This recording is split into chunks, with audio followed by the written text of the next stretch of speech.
之间节目佛教故事莲根本生谈6集之6，2015年10月10日以英语讲于法国。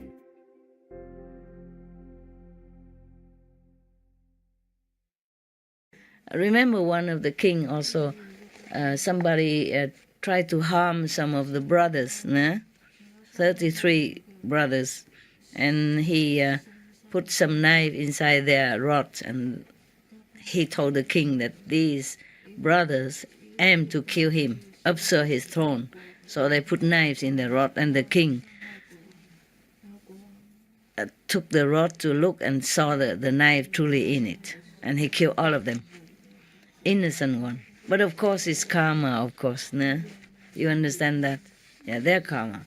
But still, even if it's karma, we wouldn't do that. You see? Because we are ordinary citizens. We couldn't kill anybody, number one. Number two, we are practitioner of non-violence. You see what I mean? So to be a king or prime minister, queen, all these powerful figures are not always a blessing. You have to make decision even if you don't want to.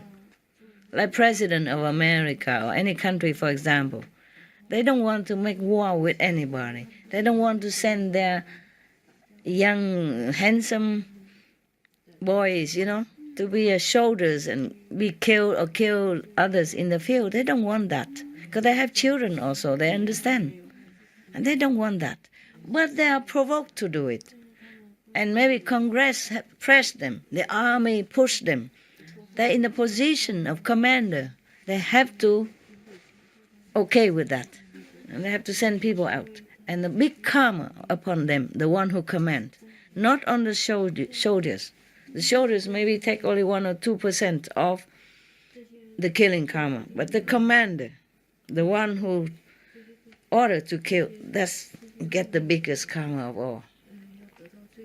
I wouldn't run for the office that will someday or somehow force me to make decision to kill under my power. And I wouldn't wish to be king, queen, president.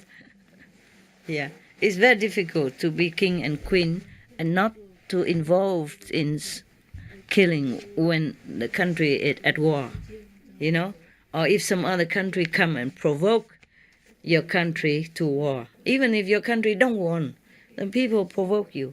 And then from then it continue. Because if you win that country, then other people of that country hate you somehow. Then somebody would hate you.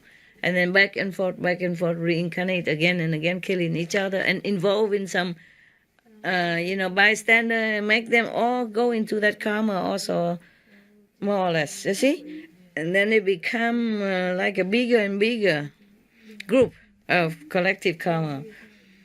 Or it involved other people who are innocent but then also involved in it, even though not killing children, but then become refugees later on, or lost their life, or lost their parents, lost their relatives and friends, and lost their house and their possession, and become refugees in another country like that. Because collective karma, because indirect involved, are born in that country and pay tax for the government to send the soldiers to go out to kill. Even that. Not because you kill. If you kill, of course you will get killed again, maybe. But even you just pay tax or you just live in that country and support the government because you have to. If you don't support the government decision or you don't send your son to be a soldier, then they think you are a traitor of the country, enemy of the state, and you get also trouble. Either you get killed in this life, or get jailed in this life for opposing the government, or you get killed or jailed or have a bad karma in another lifetime for supporting the government. See what I mean? So it's not like just one person go to war or order to war, then everybody else okay. It's not like that. No. Collective karma is also very fearsome. Yeah? Frightening. All right. Now, another one. The Bodhisattva continue to talk to the chakra god. When friendships, first he talked about the king, which go from one hell after another, even not just one hell, but one after another, for the karma that he caused while being a king. Powerful. When you have power, you can do anything. Chop, chop, chop head, just like that. If you're not a king, you can't just do that. Yeah, you don't have power. If you do that, people put you in jail. But you're a king, you can. You see? Especially older king. Ancient kings, they have more power. Oh, more than anybody at this time. Now, even nowadays, king and queen, they are more democratic. They have parliaments, they have people and all that. Even king and queen don't have this absolute power like a former time. Yeah? Or even president, they don't have this absolute power. Well, thank God for them, for the leaders, yeah, and for the people. Yeah? Yeah. But in former ancient times, yeah, kings are absolute. They are God on earth. What they say is law.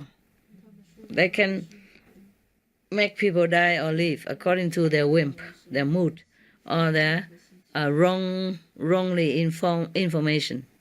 Yeah. Because being a king, you know you have enemies. Everybody envy your throne, or like the queens. Not only envy you, envy the queens you have, beautiful, and all the wealth that you collect from people, and the opulent lifestyle you have, right? Opulent, yeah, lifestyle that you have. Yeah? And there are poor people who has nothing to eat. In every country it happens, yeah. And then, of course, you're a king. You cannot know every case, and you cannot just help everyone. Besides, you have local gods, local kings under you, and they are kings. They do anything. Sometimes they blind you, or they report something wrong, and then you treat people unkindly or harshly or kill them, and then the enemies born out of that, etc., etc. So the king always afraid that people kill him and take his throne. So he always have to be careful, vigilant, and depends on these spies who always like to flatter the king, flatter the king more than telling the truth. And if they hate somebody, they will make the king kill them. They will tell something wrong, say they're a traitor, or they are scheming to take your throne or kill you, and immediately the king had to destroy them. And sometimes they have to kill the whole clans so that avoid the future children, born and then go up and take revenge. So they kill the whole clan, old and young and babies, everything. Imagine how much karma. And sometimes innocent people, innocent family, being wrongly reported or accused because of hatred, because of competition. Yeah. Therefore, being a king is nothing to be envied, especially former lives. But many kings are saintly also. We have kings in Vietnam who are very saintly. Yeah. Lý Thánh Tông, yeah, there was one. One time he went out to just to see how's going on in the ordinary people life. He saw a person, a dead person already. Has no clothes on and already dead, but it looked very badly, because of wind and rain and long time and smelling and swelling already. He felt so sad. He took out his kingly robe and covered that person to keep him dignity. Because in Vietnam we believe that even a person die, you still have soul, That's why they bury them and pray to them. Children pray to the parents after they die and everything. They believe there's another life. And even the body is sacred, That's why when they bury the person, have to wear new clothes and, put some nice makeup on and, flower, incense, perfume, and put in a nice coffin and all that, and build a little coffin, a little tomb house for them. Yeah. Yeah, so the king saw him just die without anything covered like that. It's below dignity, understand? So he has nothing at that time, of course, so he took his royal robe, cloak, the coat, to cover that person, to give him the last dignity. Yeah. It's written in history. Yeah. And we have king also renounce his kingdom and want to become monk in the temple. But then the whole court moved with him. He went to the temple. He don't want to rule anymore. He don't want to be king anymore. And all the whole officials court moved together, live next to the temple, camp next to it. They say, wherever your majesty is, wherever your majesty are, the court will be there too. Yeah, poor king. You see, being a king, not only you can't avoid making bad decision, even good decision you cannot make. Isn't that a funny word, huh? Yeah. So funny. Yeah. You're so bound like that, with obligation, with duty. So you think being a king is something glorious. Not always. So therefore, even the King of England before, he resigned because he couldn't even allow to love. He's not allowed to love the person he chose. Remember? Just because the law, huh? The law is that he's a royal blood, the royal king, royal blood, huh? The royal blood, and he has to marry some royal blood, yeah. But she was American woman and divorced even, so that's a taboo at that time, yeah. I'm glad it's not like that anymore. Okay, so he has to renounce his kingdom, his throne, in order to marry his sweetheart. I mean, if he does something bad as a king, maybe okay, they renounce him, but he just love. Just for love. My God. Huh? I don't even let him. But nowadays, not like that anymore. Okay, so now, don't forget all that, okay? Huh? Never mind. It's just fun to talk with you because you like... You encourage me. You inspired me. You can sit here forever and listen to any nonsense. Okay. But these are educational. The story also inspired me, And the tea she gave me this afternoon is making me awake now and talkative. So I just blame you and her and the tea. Bad tea. And now, yeah, I'm telling you. And whatever you cook for me today, the rice and the fermented pickle and what did I eat again? What's that? Water spinach and some of little vegan fish rolls. Just a couple, several of them only. And I talk that much. Just this one meal a day. And one meal this day and tea. Yeah? And I talk like this, huh? Don't cook for me anymore. I told you. You always, even if I tell you not to cook, you already prepare something in the kitchen, waiting for me to come. And then when I see it, then of course I cannot say no.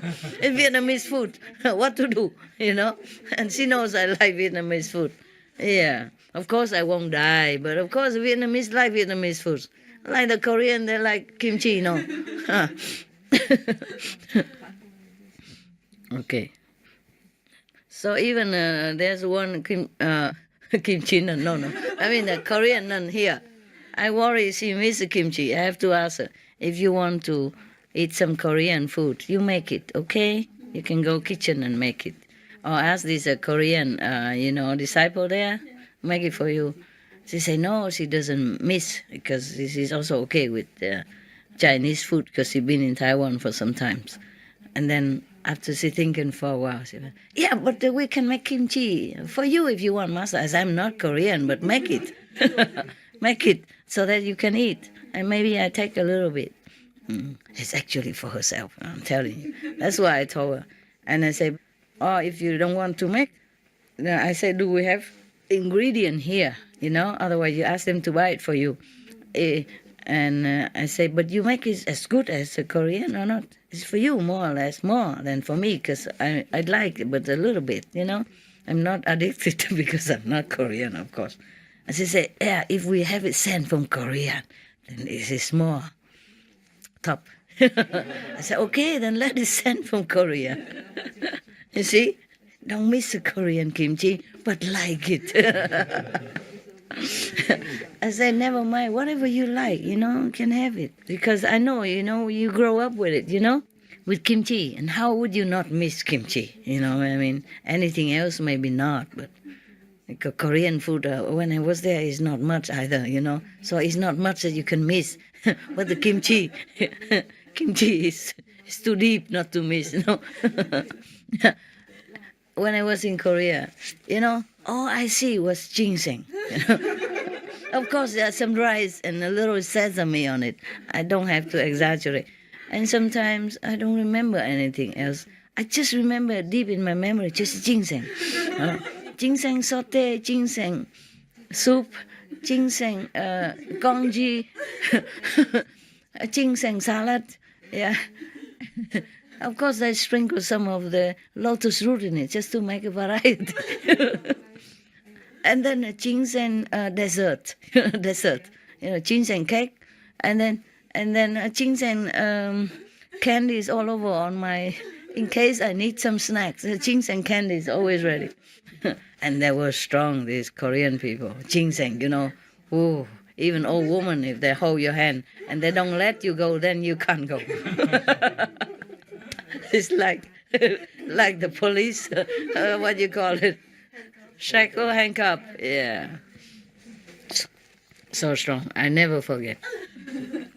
The first time I was giving a talk in Korea, all the old women come and want to hug me and hold my hand, and many of them hold my hand. And, so strong, I can't let go.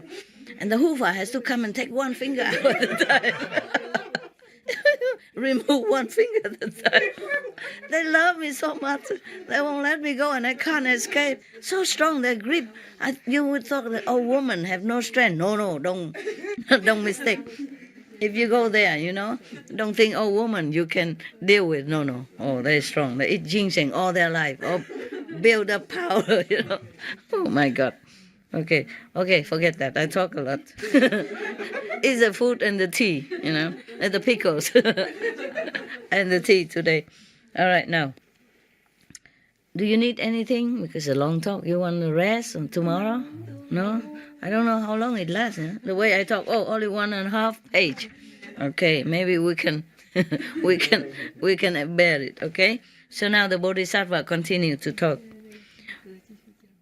When friendships are suddenly broken, when wrong roads and unclean paths are traveled for the sake of convenience, when good reputations are lost and suffering arises, it is not always the result of desires. He asked the chakra god, because the chakra god say, all this pleasure, why you say is a worldly thing, as if looking down upon. So he says, all desires making trouble. Because of desires, yeah. If you don't have any desires or any gain, then friendship would not be broken, yeah, or suffering will not occur into your life. Okay. Worldly pleasures, he continued, worldly pleasures tend to destroy everyone. The highest, the middling, and the lowest. Is it true, no? People live and die because of desire, no? And pleasure, for pleasure, no? The one who has want to have more, yeah. And sometimes harm others to keep what they have or to gain more, both in this world and the next. Therefore, O Lord Chakra, in order to benefit themselves, the rishis, the yogis, the practitioners, keep their distance from desires as if from angry serpents, snakes, poisonous. Okay, Chakra now, maybe finally convinced or impressed with the words by the Bodhisattvas. So he finally feeling pleased, and convinced. So he responded, well said, bravo, well done. And thereupon he confessed that he himself had committed the thefts. So he said, high virtue can be tested only by trial. Therefore, what for? They already left everything and eat just lotus root. And even then, still test. I hit the lotus root. How fortunate the world is that such glory is proven by action. Now he prays the Bodhisattva. Here, take these lotus roots from me as proof of your constant and holy behavior. Oh, thank you very much. The Bodhisattva almost died from, a lack of nutrition. We can eat only once a day, and 5 days without anything like that. The body certainly cannot adjust so quick. Yeah. And if the Bodhisattva died, the world lost a brightest light at that time.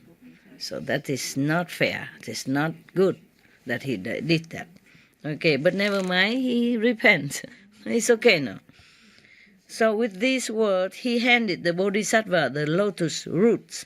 But the great being, with true dignity, free from pride, scolded Shakra for his unbecoming and audacious behavior. He scolded him too. I would. So I'm not the only one who scolded him. Thank God we have supporters here, Yeah, like-minded. So he scolded him. We are no kin to you. We have nothing to do. We're not even your relatives, yeah? We are not even your friends. We are neither actors nor buffoons. What then is your reason for coming here, O Lord of gods, to play with rishis in this fashion? Rishis or yogis or ascetics, same, okay? Rishis mean seers, meaning they can see more than ordinary people. They see in different dimensions, not just seeing wisely in this world. Seeing meaning have wisdom, also not just seeing like with the eyes. Yeah, all right. Okay, I'm talking that to you not because you didn't know all this, but some children, some younger people, they don't understand. So I had to be in detail. Okay. Yeah. So swiftly, Shakra shook off his divine appearance and his brilliant earrings, his diadem and his lightning bolts. Bowing with much respect, he spoke these words to the Bodhisattva. O great being, you who are free from all selfishness, please forgive my thoughtless actions as would a father or a teacher. Now he humbled himself, yes. It is not unusual for those whose eyes of wisdom are closed to offend against others. Now he also humble, saying his wisdom eye is not open. Then just go open it, my God. Find some way, find someone who can open it for you. If you go blindly like that, of course, you do wrong thing. Yeah. So I say it's not unusual, it's normal for ignoramus like him to do things against others, even their equals also. I mean, they fight against each other also. Against gods, these small gods. Please pardon my offense, and pray do not close your heart to me. Sure. I beg for mercy also. See, don't curse him. Bless him, Yeah, they all bless him already. What else does he want? All the things that he thinks is good, then they blessed him with that. So, having thus appeased the Bodhisattva, Shakra vanished on the spot. This is a comment from the author or whoever related, copied this story. From this story, one can see how those who have learned to appreciate the happiness of solitude are adverse to worldly pleasures. They will turn from them as one turns from a disgrace or harm. This Jakarta was explained by the Bhagavat, meaning by the Buddha. Bhagavat is also one of the titles, respected title for the Buddha. Okay? Bhagavat means God, divine. Okay, yeah. Jakarta means the story, yeah? Jataka means this story was explained by the Bhagavat. Yeah. Okay. Thus, he talk more now. The Bodhisattva, the biggest brother, say, I was the eldest brother of that time. Yeah, the Buddha incarnation. Sariputra, Maudgalayana, Kajipa, Pona, Aniruddha, and Ananda were the other brothers. Of course, yeah. No wonder, yeah. Palavana was the sister. They all become monks now. I mean, at that time when the Buddha became Buddha again. Yeah. So Palavana was a sister, probably one of the nuns. Okay. And Kupgatara was the maid servant. Yeah, it's all his disciple, or his close disciples now. Kitra, the householder, was the male servant. You see, one of his lay disciples was the male servant at that time. Yeah. Satagiri is the yaksha, the demons. Yeah. And Pariliya was the elephant. Madhudatta was the monkey. His disciple. Kalodayin, the chakra of that time. Bear this Jataka well in mind. I mean, remember this story well, to learn from it. Lovely story. Even I read it again, I still love it so much. Well, thank you, the Buddha, Ananda, Reverend Ananda, and all the ones who caused this story to be alive. Yeah, it's for us. Well, thank you for listening. Yeah, you're welcome. I also enjoy as much as you do, scolding the God. And reminding you, above all, you and, all your brother and sister outside, that we should treasure virtues above all. And we should try to adhere to spiritual practice more than anything else on earth, because that is the lasting treasure, the lasting thing that we could keep. Nothing else in this world we will be able to keep. Nothing. Not even this body we call mind body. Yeah? Not even the brain, the mind, nothing. Yeah. Nothing is ours. Nothing we can keep. Nothing. If anything you cannot keep, that's not yours, right? Borrow only. Even as I borrow this body to came to the world, you also borrow your body to come here or to play your part here on this stage of the world. Okay, remember all that and practice well. Keep your precepts. Yeah. Okay, huh? Keep your precept practice. Yeah. And thanks all the saints, past, present, and future, for your fortune to have teaching, to have enough wisdom to understand it. Because not everybody understands it, even though it's spoken in plain language, yeah, simple language. Okay then, huh? Yeah. Okay. I have to go preach to my dog now. They don't eat too much. They don't eat sweet. Okay. Thank you, Master. Thank you, Master. Welcome. See you. Okay? See you. See you around. Oh, what are you doing? Look at me. He's playing with a ball. Come and have a look so cute. Come and have a look so cute. Oh, look at him. He's smiling. He listened to the Dharma laying down. So cute. Yeah. You're not supposed to. You're supposed to sit up, read the Dharma, listen to the Dharma, put incense and flower and all that. But you're a dog, so the Buddha forgive you, huh? You beautiful, you are. Love you, just love you. Love you. You're posing for camera, huh? Okay, good model. Good. Good.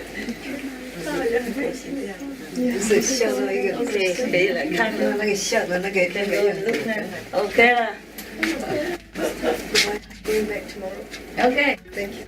Have a good trip. And some for you. Yeah.